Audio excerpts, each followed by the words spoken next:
రెండు ఒకేసారి స్టార్ట్ అయినాయి భారతదేశంలో. నేను చెప్పేటివి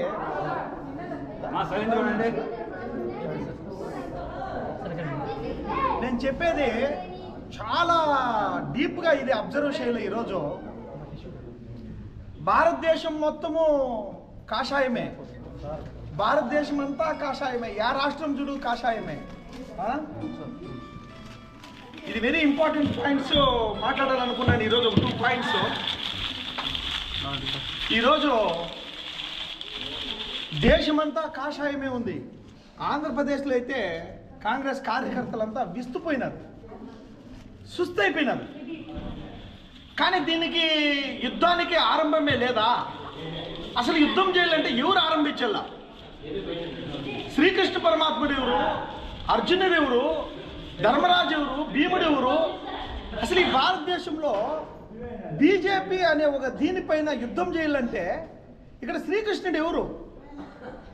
మనకి శ్రీకృష్ణుడైనా శ్రీరాముడైనా ఎవరైనా మనకి రాహుల్ గాంధీ గారే.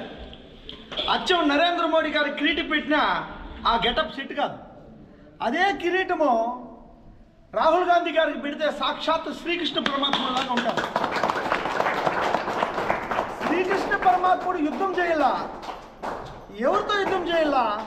కౌరవులతో యుద్ధం చేయాలా? దేశం మొత్తము కాషాయమే. యుద్ధం చేయాలంటే తప్పకుండా అర్జునుడు కావాలా.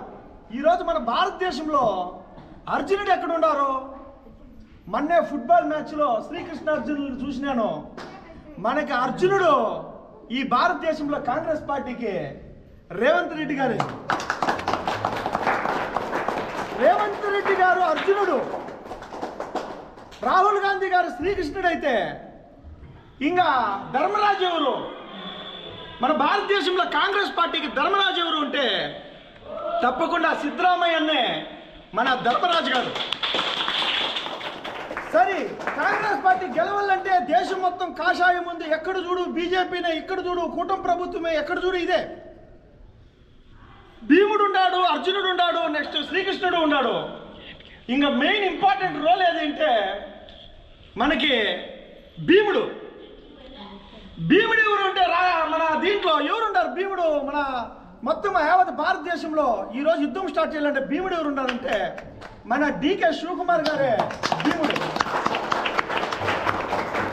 ఇంకా నకులు సహదేవులు ఎవరన్నది మనం మాట్లాడుకుందాం. కానీ కాంగ్రెస్ పార్టీ ఏదైనా కానీ కాంగ్రెస్ పార్టీ కాదు, ఎక్కడ పోగొట్టుకున్నామో అక్కడే ఎదుర్కోవాలి కాంగ్రెస్ పార్టీని. ఈరోజు కార్యకర్తల సమక్షంలో ఈ అంగవైకల్యం అని చెప్పేది నేను ఒప్పుకోను. కానీ అన్ని గుణగణాలు ఉండేది వీళ్ళకి కాదు అంగవైకల్యం ఉండేది. మనలాంటి నార్మల్ మనుషులందరికీ అంగవైకల్యం ఉండదు. కాళ్ళు చేతులు ఇచ్చినాడు కానీ హృదయం అంతా అంగవైకల్యమే మనకి.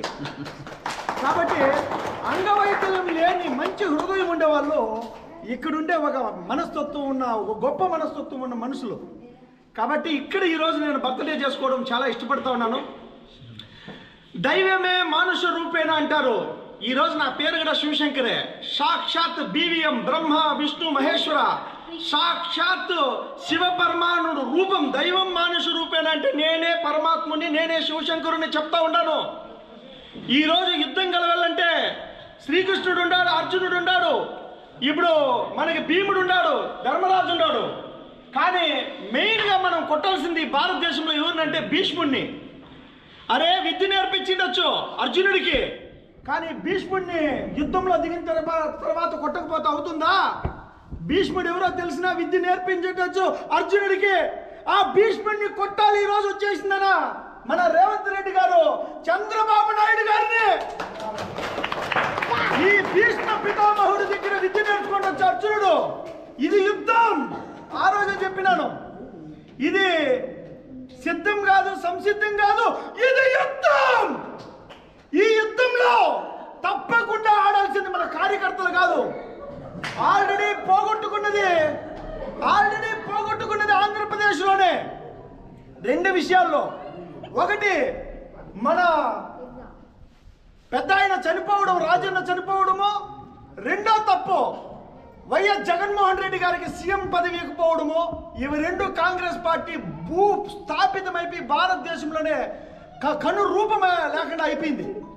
ఈ రోజు శర్మిలమ్మ చిక్కన ఏకైక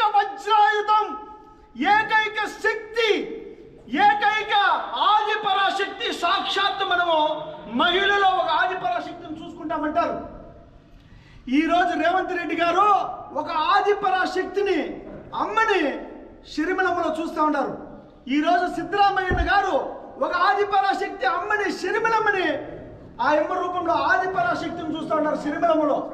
ఈ రోజు రాహుల్ గాంధీ గారే గుర్తించి అరే వైఎస్ రాజశేఖర రెడ్డి గారు చనిపోలేదు, ఆయన బతికున్నాడు, మనకు అమ్మ సిక్కిండే ఒక అదృష్టం అని చెప్పి రాహుల్ గాంధీ గారే సాక్షాత్ ఆదిపరాశక్తి మా అమ్మ, మా కాంగ్రెస్ పార్టీకి సిక్కిన ఒక వరము మా షర్మిలమ్మ అని చెప్పని సాక్షాత్ శ్రీకృష్ణుడు పరమాత్ముడు లాంటి మన రాహుల్ గాంధీ గారే వచ్చేసిందన్న ఆశగా ఎదురు చూస్తూ ఉన్నారు. ఈరోజు కాంగ్రెస్ పార్టీని షర్మిలమ్మ గారు కాపాడాల్సిందే. షర్మిలమ్మని కాంగ్రెస్ పార్టీ కాపాడుకుంటే ఈ భారతదేశంలో వైఎస్ రాజశేఖర రెడ్డి గారిని చంపే ఏకైక శక్తి ఏదైనా ఉంటే కాంగ్రెస్ పార్టీ మాత్రమే. ఎందుకంటే ప్రాణమే వచ్చేసి కాంగ్రెస్ పార్టీలో పెట్టిన వ్యక్తి ఆయన చంపితే కాంగ్రెస్ పార్టీ చంపల వైఎస్ రాజశేఖర రెడ్డిని ఇంకా ఎవరు ఈ దేశంలో ఏ ఆపోజిట్ పార్టీలు చంపేదానికి లేదు. ఆయన బతికే ఉన్నాడు షర్మిలమ్మ రూపంలో. ఆ అమ్మని బతికించుకుంటే, ఆ అమ్మని కాపాడుకుంటే, ఆ అమ్మని ఆశీర్వదించి అందరూ ముందుకు తీసుకొని వెళ్తే ఎక్కడ పోగొట్టుకున్నామో అక్కడే కాంగ్రెస్ పార్టీని పట్టుకోవాలా.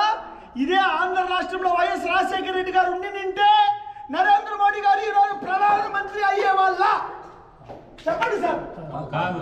100% ప్రధానమంత్రి అయ్యేవాడు కాదు. వైఎస్ రాజశేఖర రెడ్డి గారు బతుకుండింటే ప్రధానమంత్రి కాడు. ఇది బల్ల గుద్దినట్లు చెప్తాను. కాబట్టి తప్పకుండా భీష్మ పితామహుడు కూడా పాండవుల వైపు ఉన్నటువంటి కౌరవుల వైపు వెళ్ళినాడు. 101 మంది ఉన్నారు కదా అని చెప్పని ఈ భీష్మ పితామహుడిని బద్దలు కొట్టండి ఈ కాంగ్రెస్ పార్టీ తప్పకుండా బయట రాదు. ఫుట్బాల్ మ్యాచ్ ఆడాల్సింది రేవంత్ రెడ్డి గారు ఆంధ్రప్రదేశ్ లో షర్మిలమ్మని కాపాడుకోవాలా. సిద్ధరామయ్య ఆంధ్రప్రదేశ్కి రావాలా. ఈ ఆంధ్రప్రదేశ్ లో కాంగ్రెస్ బతికితేనే యావత్ భారతదేశం మొత్తం కాంగ్రెస్ బతుకుతుంది. ఇదే యుద్ధ నీతి సాక్షాత్తు దైవం మనుషు రూపేణా ఈరోజు ఈ బ్రహ్మ విష్ణు మహేశ్వర బీవీఎం శివశంకర్ చెప్తా ఉన్నాడు. మనం కాపాడుకోవాల్సింది వైఎస్ రాజశేఖర రెడ్డి పుత్రి ఆ అమ్మని కాపాడుకోవాలా. ఒక అన్నని సీఎం చేసిన మహాతల్లి ఆ అమ్మ 3,000 కిలోమీటర్లు 4,000 కిలోమీటర్లు నడిచి ఒక అన్నని పాదయాత్ర చేసి అన్నని సీఎం చేసుకునే ఘనత ఆ అమ్మ. అదే అన్నని అంత పాతాళంలో తొక్కి 11 సీట్లకి పరిమితం చేసింది ఆ షర్మిలమ్మే. ఏదో ఆశావాహులు ఉంటారు కొంతమంది, పవన్ కళ్యాణ్ లాంటి వాళ్ళు, అవకాశవాదులు ఉంటారు చంద్రబాబు నాయుడు గారు లాంటి వాళ్ళు. ఆశావాహులు అవకాశవాదులు కలిస్తే ఈరోజు కూటమి ప్రభుత్వం ఏర్పడింది. ఇది ఎంతకాలము ఉండదో. షర్మిలమ్మ భారతదేశంలో మాకు చిక్కిన ఆదిపరాశక్తి, రాహుల్ గాంధీ గారికి చిక్కిన ఆదిపరాశక్తి ఆడబిడ్డే. మనము దైవ రూపం చూడాలంటారు. రేవంత్ రెడ్డి గారికి చిక్కిన ఆదిపరాశక్తి మా షర్మిలమ్మ, మా అమ్మ.